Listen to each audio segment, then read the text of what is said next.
So today we're going to talk about matrices, and it's a very different than the stuff that the way we've been learning math, up to this point. Some of you may have been exposed to it. Some of you may have seen it. Like for those of you who did Khan Academy last year, probably you saw a problem or two that had matrices in it. Maybe, I don't know. But you'll see, they're not. What we're going to do today is actually so simple. It's so simple and so easy to do. So that's good. But basically, the idea with matrices is if you have just a number, one number, there's no need to organize that data. It's just a number, right?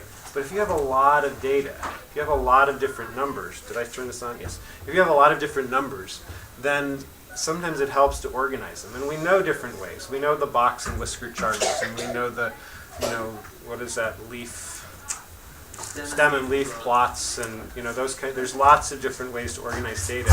But those are more in terms of just to look at, but not necessarily to manipulate. The nice thing about matrices is that you actually create a little grid, and then there are ways to actually manipulate that data.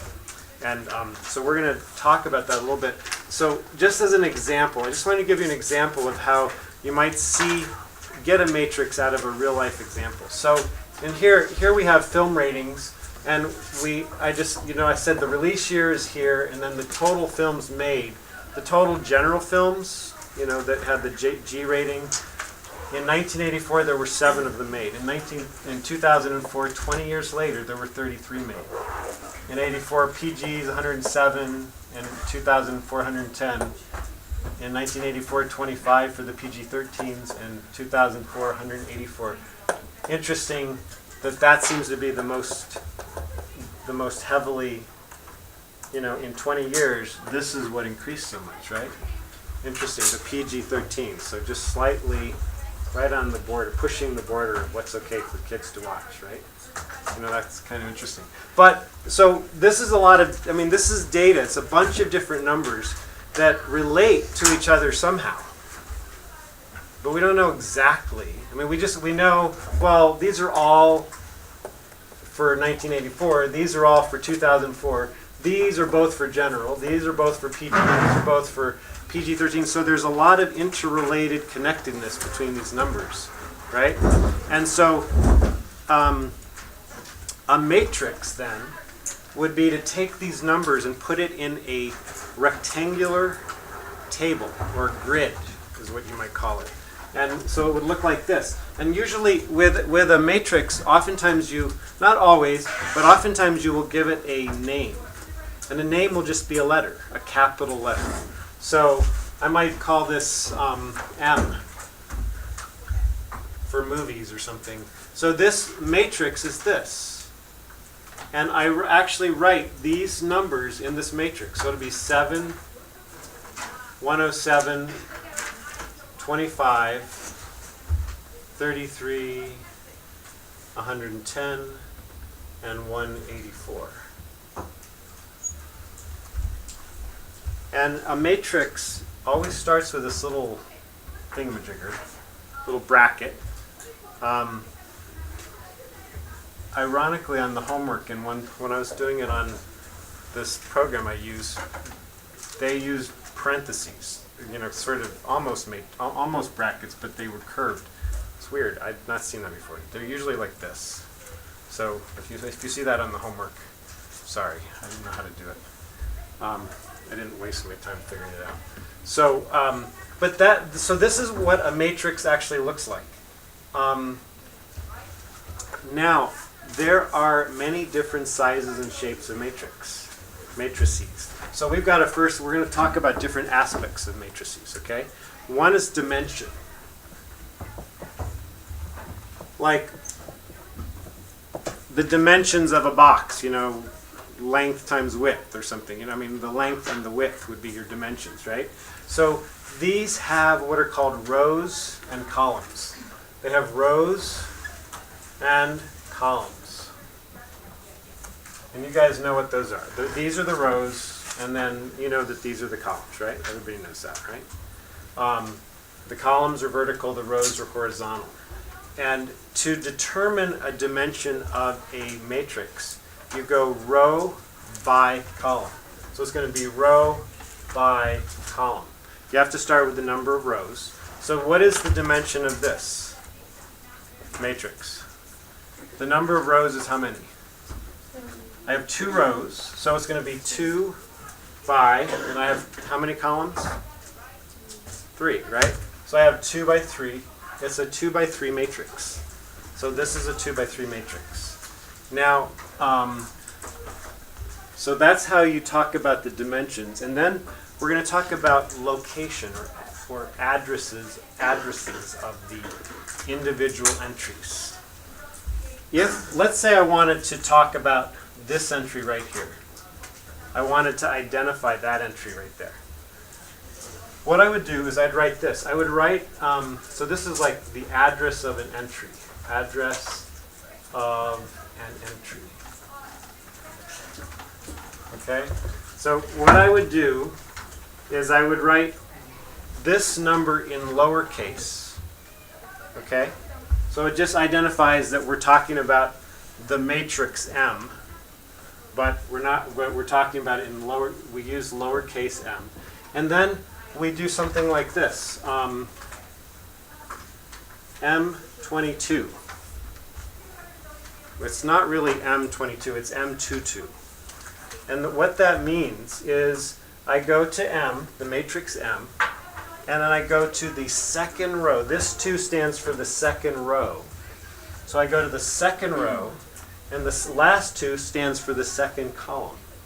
That makes sense? So the second row, second column, and I just identified 110. That make sense? It's pretty straightforward. So what number would this be?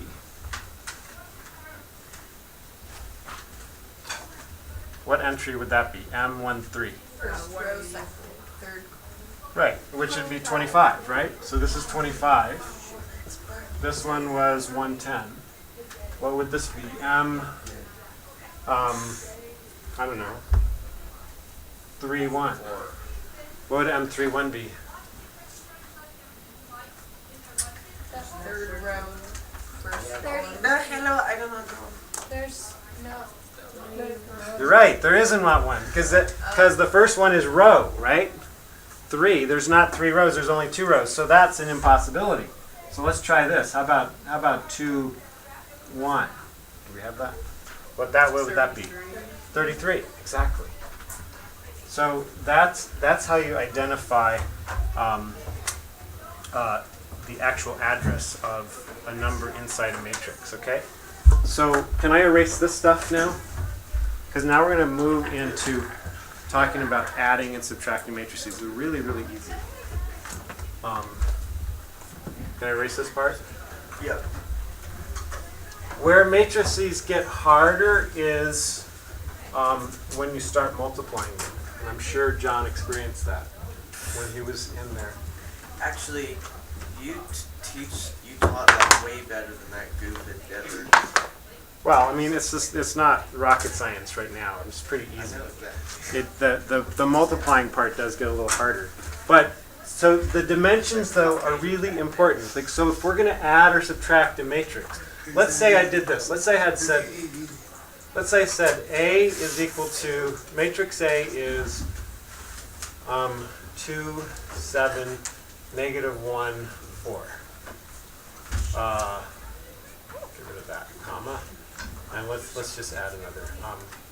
Negative 6, 12. And let's say B matrix is 2, 8, negative 1, 6, 5, negative 5. And let's say, I'm going to erase all this. I want some space. Alright, so let's say we got C matrix is equal to, I don't know, let's say 1, 2, 4, 3, 1, 0. And let's say matrix D is equal to,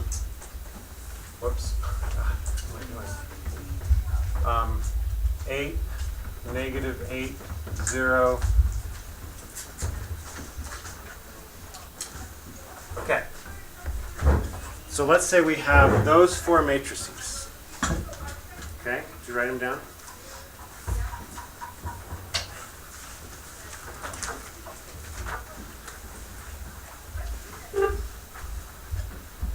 And I just randomly put those numbers there, so I don't know.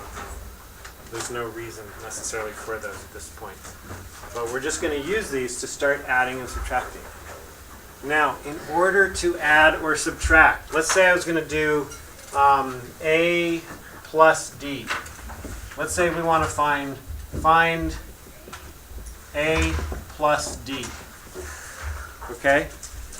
Now, before I can add or subtract matrices, they must be the same dimension. So in other words, to add or subtract matrices,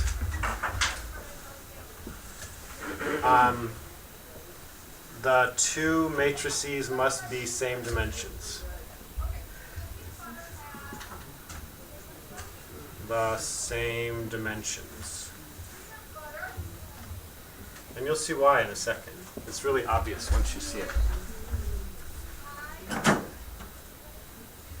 So I'm saying, okay, I want to add A plus D. So I'm going to rewrite my A. My A is 2, 7, negative 6, negative 1, 4, 12, plus, it was D, right? 8, negative 8, 0, 4, 0, negative 1. So that's what I want to add.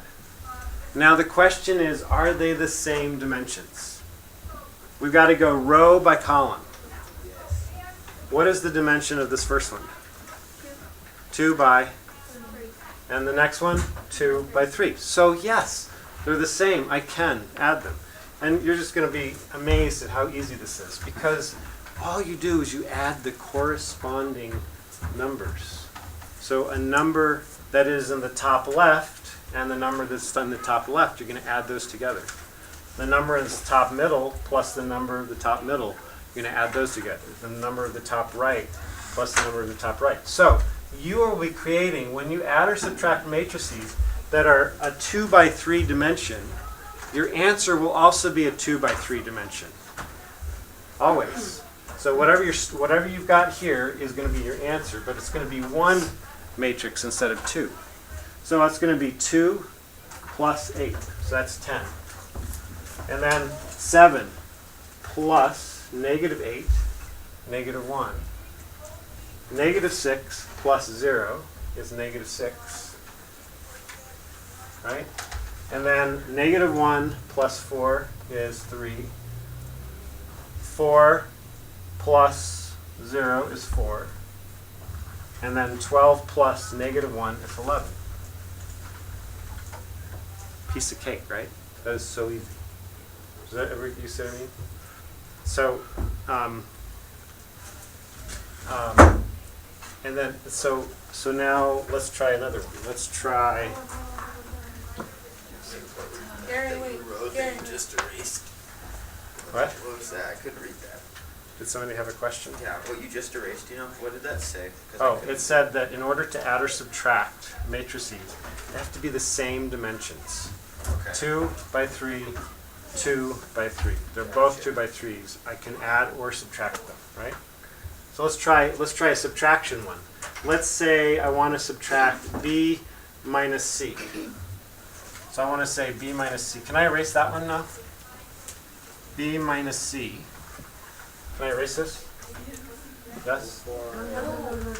I just says, nobody said no. Guys, he asked twice and no one said anything, so can't really. So if you need it, go to your neighbor. All right, B minus C. So we've got 2, negative 1, 5, 8, 6, negative 5, minus 1, 4, 1, 2, 3, 0. Right? Okay, so write that down in your notes.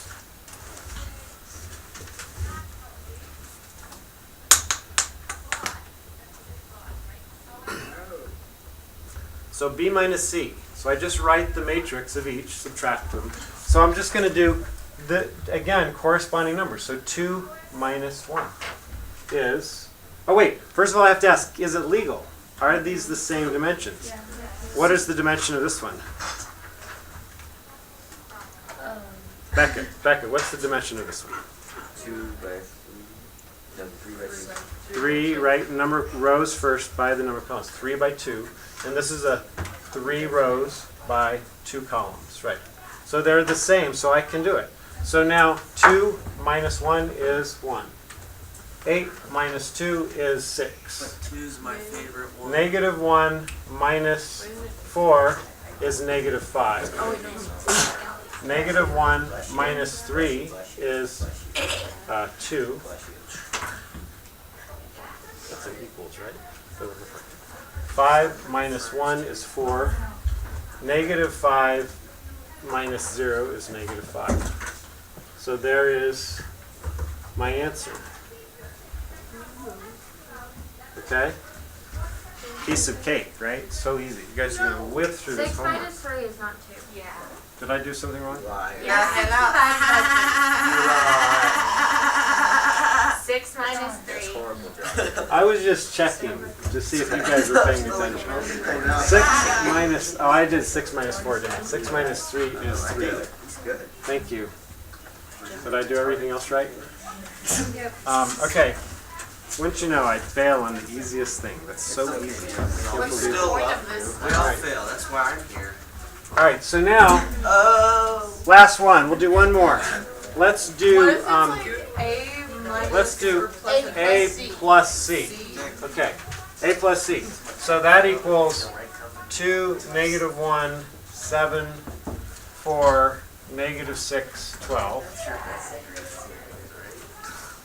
Okay, and then C is 1, 2, 4, 3, 1, 0. Okay, so now we're going to add these.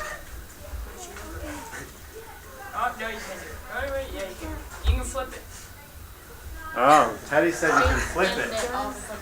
That's a good idea. Then it would be right? If we could just move it sideways, just like a quarter turn. But they can't, unfortunately. So it was a good idea there. Okay. So yeah, so you can't. They're not the same dimensions. You cannot add or subtract them at all. No solution. Now it's a little different when you're talking about multiplying. That's a different story. So we'll get to that. We'll get to that tomorrow. So it's 2 solutions. But for these, you cannot do it. This is a 2 by 3, and this is a 3 by 2. Not the same dimensions, so therefore they cannot be added or subtracted. It makes sense because there's no corresponding points, right? I don't have 3 points here to have a corresponding number, so it doesn't work. So that's basically all I'm going to do for today for the lecture.